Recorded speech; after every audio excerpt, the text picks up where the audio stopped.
안녕하세요. 북친의 서재입니다.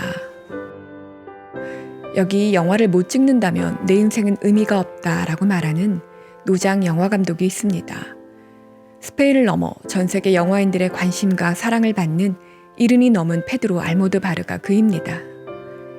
이번 작품 페인 앤 글로리는 자신의 인생 전체를 집약한 사적인 영화입니다. 페드로 알모도바르의 필모그래피에서 자주 볼 수 있는 안토니오 반데라스가 노년의 영화 감독 살바도르 말로를 맡았으며 배경이 된 집 역시 실제 알모도바르의 집이라고 합니다. 수많은 예술작품에 둘러싸인 아름다운 집은 영광스러운 삶에 대한 은유로 보아야 합니다. 이 영화는 일정한 플롯이나 줄거리 없이 노년에 이른 영화 감독이 원체험과도 같았던 자신의 과거 속으로 들어가 그리웠던 이들을 하나씩 소환해내는 형식입니다. 육신의 고통으로 삶이 중치었던 일을 더 이상 할 수 없다고 느끼는 노년의 시점에서 살아왔던 생애를 반추하는 것이란 어떠한 것일까요? 감독은 자전적 이야기를 통해서 평생 쌓아 올린 영광 어린 삶은 동시에 고통의 이면이었음을 말하고 있습니다. 부모로부터 벗어나 세상의 이름을 드높이고 일가를 이루는 일은 필시 누군가의 희생이 따르기 마련입니다. 이 영화에서 헤로인 기운을 빌어 자주 빠져드는 어머니와의 기억들은 그녀에 대한 미안함과 그리움의 산물일 것입니다. 먼 옛날 왜 자신을 내가 살던 마드리드로 데려오지 않았냐고, 너는 좋은 아들이 아니었다는 엄마의 말에 원하시는 아들이 아니라 죄송하다고, 그냥 제 자신이었는데 엄마를 실망시켰죠 라는 대답은 다시 돌아가도 어쩔 수 없이 지금과 같은 삶을 택하겠지만 그럼에도 자식으로서 미안한 페드로 알모도바르의 속내로 읽혀 애잔합니다. 이 영화는 32년 전 자신이 만든 작품인 맛이 리마스터링되는 계기로 당시 주인공이었던 알베리토와 만나는 것으로 시작합니다. 영화가 만들어졌을 당시에는 헤로인에 취한 연기관 차이로 알베르토와 불화를 겪다 결국 결별하기까지 이릅니다. 하지만 오랜 시간이 흘러 다시 영화를 보니 그의 연기 역시 좋았다고 여기면서 감독은 알베르토를 찾아 나섭니다. 정답이 없는 예술은 그것을 어떻게 바라보는가 하는 각자의 주관에 따라 해석과 평가가 달라집니다.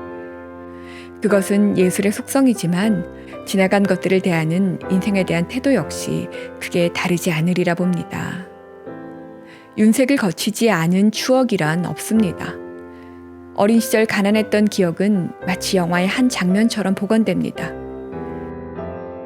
어머니와 함께한 빨래터 풍경이나 동굴에서 살던 일, 기차역의 노숙 체험은 모두 아름답게 기억됩니다. 어머니에겐 수치이자 고통이었지만 어린 말로는 그 모든 것이 좋았습니다. 그리고 꼬마 선생이 되어 동네 형에게 글과 숫자를 가르쳐주다 그의 벗은 몸에 정신을 잃었던 일화들은 자신의 성적 정체성을 인식하게 되는 원체험과도 같은 기억입니다. 어머니는 살아계셨을 때 그 시절 이야기가 영화가 되는 것을 싫어했지만 감독은 그러한 기억들이 자신을 만들었음을 작품을 빌어 고백합니다. 그리고 그에게는 젊은 시절 뜨거운 한때를 보냈던 연인 페데리코가 있습니다.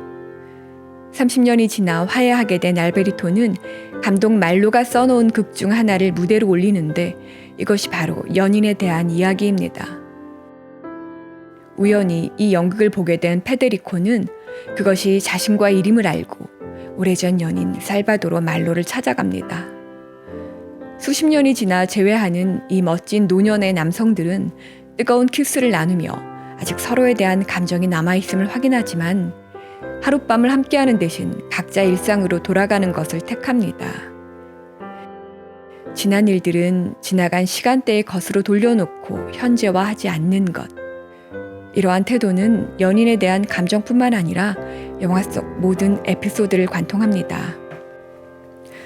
살바도르 말로는 어린 시절 그의 삶을 지배한 아마추어 예술가이자 타일과 미장일을 했던 형이 그를 위해 그려진 그림을 우연히 손에 넣게 되지만 그를 찾아 나서진 않습니다.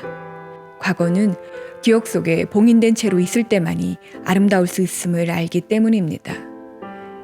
그림 뒷면에 적힌 나의 선생에게로 시작하는 그 시절 그의 편지는 생각지 못했던 뭉클한 감동을 관객에게 던져줍니다. 어머니가 감추었기에 볼 수 없었던 그 그림은 결국 돌고 돌아 꼭 보아야 하는 이에게 돌아갔습니다.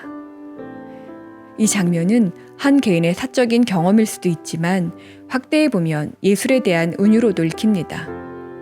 어떠한 작품이 예술일 수 있는가 하는 것은 그것을 알아봐주는 사람에 의해 성립한다는 것이 첫 번째이며, 다른 하나는 이 일을 계기로 말로가 다시 창작할 수 있는 동력을 얻었다는 점에서 예술을 가능케 하는 것은 실체로서의 대상이 아니라 그를 통해 얻어지는 영감, 인스피레이션이 아닌가 합니다.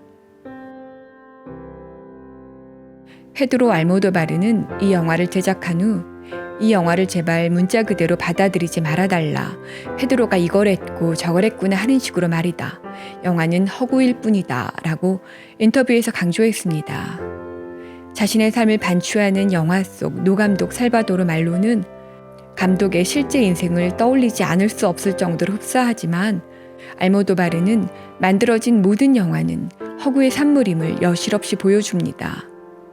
추억 속 어머니의 모습과 병석의 어머니 모습을 전혀 다른 배우로 연출한다든지, 예술을 전혀 모르는 어머니의 패션이라는 단어 사용이 그렇습니다. 하지만 실제 육체적 고통에 시달리는 노감독의 모습이나 게이라는 성 정체성, 유년 시절과 어머니에 대한 이야기 등은 실제 페드로 알모도바르의 개인적 삶과 겹칩니다. 노년에 이르러 자신의 지난 삶을 뒤돌아보고 젊은 날 자신의 생각과 오늘의 그것이 달라졌음을 인식하고 미안했고 그리웠던 이들에게 마음을 표현하는 것은 어려운 일인지 모릅니다. 해안 깊은 노인으로 늙어가는 일은 자신을 겸허히 반추하고 과거의 자신과 상대에 대한 차이를 받아들이는 열린 태도 하에서만 가능합니다. 그러나 그렇다 해서 지난 일들은 되돌릴 수 없습니다. 어머니가 병석에서 자신이 쓰던 묵지를 관 속에 넣어주고 너는 새 묵지를 써라 라는 당부는 제 삶의 갈무리는 스스로 해야 하는 것이라는 전언으로 읽힙니다. 그리고 과거에 매이지 않아야 새로운 미래로 나아갈 수 있습니다. 이것은 나이를 불문하고 마찬가지입니다. 살바도르 말로가 대수롭지 않게 여긴 목의 잦은 사례는 인대의 석화를 제거하는 수술로 쉽게 해결될 수 있는 몸의 질환입니다. 문제의 본질을 바르게 인식하고 해결하려는 자세만이 더 나은 삶을 만듭니다. 영화의 마지막, 헤로인 중독에 빠지기 직전 벗어나려는 그의 시도는 그래서 넓은 맥락에서 읽힙니다. 페드로 알모도바르는 자신의 삶을 정리한 이 작품 이후에도 변함없이 현역 감독으로 활동할 것입니다.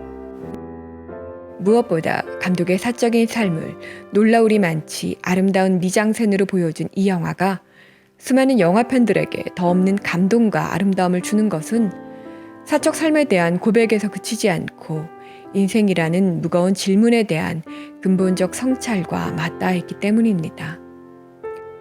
회한 없이 자신의 삶을 뒤돌아볼 수는 없을 것입니다. 하지만 다시 그때로 되돌아간다 하더라도 그 선택이 당시의 최선이었다고, 장렬히 패퇴했지만 할 만큼 애썼다고 자부하는 삶이야말로 진짜 멋진 인생이 아닐까 생각해봅니다. 지나간 청춘은 불확정의 미래로 매일이 불안했고, 작년으로 넘어가는 오늘은 이상과 현실의 낙차를 받아들이는 고군분투의 나날들입니다. 언젠가 마주할 노년의 쓸쓸함과 육신의 고통 앞에서 지나간 세월을 아름답게 회고하기 위해서는 그저 오늘의 삶을 충실하게 살아내는 일밖에 없으리라 봅니다. 영화 속 감독이 그랬듯이 과거의 일들은 과거의 것으로 놔둔 채 말입니다. 감사합니다.